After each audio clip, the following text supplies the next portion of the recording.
ನಮಸ್ಕಾರ ರೈತ ಬಾಂಧವರೇ, ನಾನು ನಿಮ್ಮ ರೈತರ ಗೆಳತಿ ಅರುಣಾ ನಾಗರಾಜ್. ಇವತ್ತಿನ ವಿಷಯ ಏನೆಂದರೆ ಕೃಷಿ ಸಬ್ಸಿಡಿಗಳ ಬಗ್ಗೆ ಡಾಕ್ಟರ್ ಮಾರಿತೇಶ್ ಅವರು ತಿಳಿಸಲಿದ್ದಾರೆ. ಈ ಉಪಯುಕ್ತ ಮಾಹಿತಿ ನಿಮಗೆ ಇಷ್ಟವಾದಲ್ಲಿ ಲೈಕ್ ಮಾಡಿ, ಶೇರ್ ಮಾಡಿ, ಸಬ್ಸ್ಕ್ರೈಬ್ ಮಾಡಿ. ಮತ್ತಷ್ಟು ಕೃಷಿ ಸಮಸ್ಯೆಗಳಿಗೆ ಕಾಮೆಂಟ್ ಮಾಡಿ. ಧನ್ಯವಾದಗಳು. ಸರ್ ನಮಸ್ತೆ. ನಮಸ್ತೆ. ಕೃಷಿ ಸಬ್ಸಿಡೀಸ್ ಬಗ್ಗೆ ಕೆಲವು ಮಾಹಿತಿಗಳನ್ನ ಕೇಳಬೇಕು ಅಂತ ಇದ್ದೀವಿ. ಸರ್ ಸಬ್ಸಿಡೀಸ್ ಬಗ್ಗೆ ನಿಮ್ಮ ಅಭಿಪ್ರಾಯ ಏನು? ಸಬ್ಸಿಡೀಸ್ ಅಂತ ಹೇಳಿದ್ರೆ ಒಂದು ರೈತರು ಕೊಂಡ್ಕೊಳ್ಳುವಂಥ ಕೃಷಿ ಉಪಕರಣಗಳ ಮೂಲ ಬೆಲೆ ಮತ್ತು ರೈತರ ಕೊಂಡ್ಕೊಳ್ಳೋ ಮಧ್ಯೆ ಇರೋಂಥ ವ್ಯತ್ಯಾಸನ ನಾವು ಕೃಷಿ ಸಬ್ಸಿಡೀಸ್ ಅಂತ ಹೇಳಿ ಕರಿತಾ ಹೋಗ್ತಾ ಇರ್ತೀವಿ. ಸರ್ ಅದರಲ್ಲಿ ವಿಧಾನಗಳು? ಸಬ್ಸಿಡೀಸ್ನ ಸರ್ಕಾರ ಸಾಕಷ್ಟು ವಸ್ತುಗಳಿಗೆ ಕೊಡ್ತಾ ಹೋಗ್ತಿದೆ. ಅದು ಮೆಕನೈಸೇಷನ್ ಇರ್ಬೋದು, ಡ್ರಿಪ್ ಇರಿಗೇಷನ್ಸ್ಗೆ ಇರ್ಬೋದು, ಮತ್ತೇನಂತ ಪೆಸ್ಟಿಸೈಡ್ಸ್ಗೆ ಇರ್ಬೋದು, ಫರ್ಟಿಲೈಸರ್ಸ್ಗೆ ಇರ್ಬೋದು. ಈ ಥರ ಏನಂತಂದರೆ ವಿಮೆಗಳು ಮಾಡೋದ್ರ ಮೂಲಕನೂ ಸಹಾಯಧನಗಳನ್ನ ಕೊಡೋವಂಥದ್ದು ಇರ್ಬೋದು. ಈ ಥರ ಸಾಕಷ್ಟು ಒಂದು ವಸ್ತುಗಳ ಮೇಲೆ ಸಬ್ಸಿಡೀಸ್ನ ಕೊಡ್ತಾ ಹೋಗ್ತಿದ್ದಾರೆ. ಆಗ ಏನು ಅಂತಂದರೆ ಅದು ಸಂಸ್ಕರಣಾ ಘಟಕಗಳಿಗೂ ಸಹ ಏನಂತಂದರೆ ಅವಕಾಶಗಳನ್ನ ಮಾಡಿಕೊಟ್ಟಿರೋಂಥದ್ದನ್ನ ಗಮನಿಸ್ಬೋದಾಗಿದೆ. ಸರ್ ಸಬ್ಸಿಡೀಸ್ ಎಲ್ಲ ರೈತರಿಗೂ ತಲುಪ್ತಿದೆಯಾ?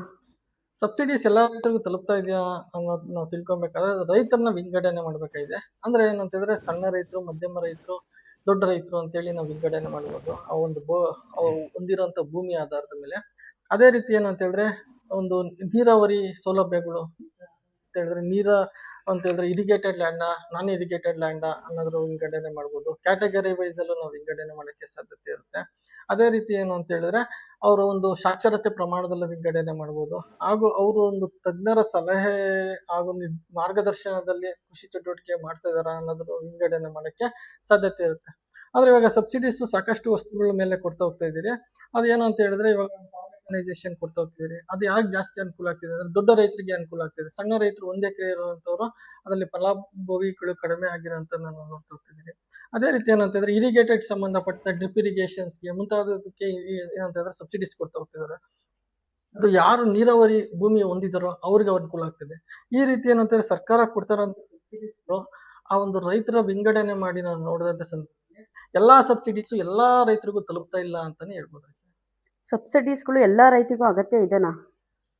ಖಂಡಿತ ಸಬ್ಸಿಡೀಸ್ ಏನು ಎಲ್ಲ ಸರ್ಕಾರ ಕೊಡ್ತಾರಂಥ ಸಬ್ಸಿಡೀಸು ಅಗತ್ಯವಿರುತ್ತೆ.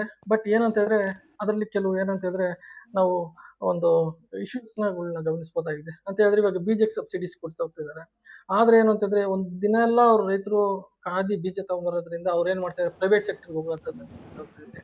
ಹಾಗೂ ಬೀಜದ ಗುಣಮಟ್ಟ ಒಂದು ಖಾಸಗಿನಲ್ಲಿ ಹೆಚ್ಚಾಗಿರೋಂಥದ್ರಿಂದ ಅಲ್ಲಿಗೆ ಹೋಗಿ ತಗೊಳ್ಳೋಂಥದ್ದು ನೋಡ್ತಾ ಹೋಗ್ತಿದ್ದೀವಿ.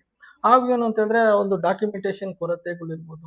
ಈ ಎಲ್ಲ ಕಾರಣಗಳಿಂದ ಏನು ಅಂತಂದ್ರೆ ಕೆಲವು ಟೈಮಲ್ಲಿ ಏನು ಅಂತಂದ್ರೆ ಸಬ್ಸಿಡೀಸ್ ಬಗ್ಗೆ ಅವ್ರಿಗೆ ಜಾಗೃತಿ ಇದ್ದು ಅವ್ರಿಗೆ ಅವಶ್ಯಕತೆ ಇದ್ದು ಅದರಲ್ಲಿ ಅವ್ರ ಫಲಾನುಭವಿಗಳು ಆಗದೆ ಇರೋಕ್ಕೆ ಸಾಧ್ಯತೆ ಇರುತ್ತೆ. ಕೆಲವು ಸಂದರ್ಭದಲ್ಲಿ ಏನು ಅಂತ ಹೇಳಿದ್ರೆ ಭೌಗೋಳಿಕ ಸನ್ನಿವೇಶದಲ್ಲಿ ಏನಾಗುತ್ತೆ ಅಂದ್ರೆ ಕೆಲವು ತೋಟಗಾರಿಕೆ ಬೆಳೆಗಳಿರುತ್ತೆ ನೀರಾವರಿ ಪ್ರದೇಶದಲ್ಲಿ. ಕೆಲವು ಏನು ಅಂತ ಹೇಳಿದ್ರೆ ಮಳೆ ಆಶ್ರಿತ ಪ್ರದೇಶದಲ್ಲಿ ಕೃಷಿ ಚಟುವಟಿಕೆಗಳನ್ನ ಬೆಳೆಯುವಂಥದ್ದಿರುತ್ತೆ. ಅಲ್ಲಿ ಏನಂತಂದ್ರೆ ತೋಟಗಾರಿಕೆ ವಸ್ತುಗಳಿಗೆ ಸಬ್ಸಿಡೀಸ್ ಕಡಿಮೆ ಅವಶ್ಯಕತೆ ಇರುತ್ತೆ. ಅದೇ ರೀತಿ ಏನು ಅಂತ ಹೇಳಿದ್ರೆ ಒಂದು ಏನಂತಂದ್ರೆ ಮಳೆ ಜಾಸ್ತಿ ಬರೋಂಥ ಕಡೆ ಏನಂತಂದ್ರೆ ಕೃಷಿಗೆ ಸಂಬಂಧಪಟ್ಟಂತೆ ಬೀಜಗಳಿಗೆ ಸಬ್ಸಿಡೀಸ್ ಕೊಡೋದು ಅಲ್ಲಿ ಅವಶ್ಯಕತೆ ಇರ್ತಾ ಇರಲ್ಲ. ಈ ರೀತಿ ಏನಂತ ಹೇಳಿದ್ರೆ ಕೆಲವು ಟೈಮಲ್ಲಿ ಏನಂತಂದ್ರೆ ಅದ್ರ ಬಗ್ಗೆ ಜಾಗೃತಿ ಇದ್ದು ಅವ್ರಿಗೆ ಅವಶ್ಯಕತೆ ಇಲ್ದಿರೆ ತಗೊಳ್ದಿರೇ ಇರೋಂಥದ್ದು ಸಾಧ್ಯತೆ ಇರುತ್ತೆ. ಸಬ್ಸಿಡೀಸ್ ಕುರಿತು ನಿಮ್ಮ ಸಲಹೆಗಳು ರೈತರಿಗೆ? ಸಬ್ಸಿಡೀಸ್ ಬಗ್ಗೆ ನಾವು ಸಲಹೆಗಳನ್ನ ಕೊಡ್ಬೇಕಾದ್ರೆ ಏನಂತ ಹೇಳಿದ್ರೆ ಇವಾಗ ನಾವು ಗಮನಿಸ್ಬೇಕಾದ್ರೆ ಸಬ್ಸಿಡೀಸ್ ಎಲ್ಲಾ ರೈತರಿಗೂ ತಲುಪ್ತಾ ಇದೆಯಾ ಅನ್ನೋದು ಸರ್ಕಾರ ಒಂದು ಏನಂತಿದ್ರೆ ಒಂದು ಗಮನ ಹರಿಸ್ಬೇಕಾಗಿದೆ.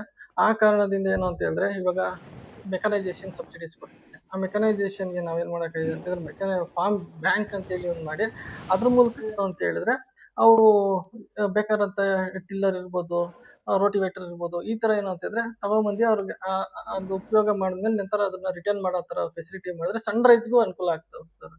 ಇವಾಗ ಕೆಲವು ಟೈಮಲ್ಲಿ ಕಳಪೆ ಬೀಜಗಳು ಇರ್ಬೋದು, ಇಲ್ಲಾಂದ್ರೆ ಒಂದ್ ದಿನ ಎಲ್ಲ ಟೈಮ್ ಕನ್ಸ್ಯೂಮ್ ಆಗುತ್ತೆ ಕಾರಣದಿಂದ ರೈತರು ಒಂದು ಸಬ್ಸಿಡೀಸ್ ಕೊಟ್ಟಿದ್ರು ಬೀಜಗಳನ್ನ ತಗೊಂಡಿರೋದಕ್ಕೆ ಸಾಧ್ಯತೆ ಇರುತ್ತೆ. ಡೈರೆಕ್ಟ್ ಡಿಸ್ಟ್ರಿಬ್ಯೂಷನ್ ಒಂದು ಟ್ರಾನ್ಸ್ಫರ್ಗಳು ಏನಾಗ್ತದೆ ರೈತರಿಗೆ ಎಲ್ಲಿ ಬೇಕಾಗಿರುತ್ತೋ ಎಲ್ಲಿ ಗುಣಮಟ್ಟ ಇರುತ್ತೋ ಅಲ್ಲಿ ಹೋಗಿ ತಗೊಂಬರೋಂಥ ಸಾಧ್ಯತೆ ಇರುತ್ತೆ. ಈ ರೀತಿ ಕೆಲವು ಒಂದು ಸಬ್ಸಿಡೀಸ್ನಲ್ಲೂ ಏನು ಅಂತ ಹೇಳಿದ್ರೆ ಬದಲಾವಣೆ ತರೋಂಥದ್ದು ಸಾಕಷ್ಟು ಅವಶ್ಯಕತೆ ಇದೆ ಅಂತ ಹೇಳ್ಬೋದು. ಧನ್ಯವಾದಗಳು. ನಮಸ್ಕಾರ.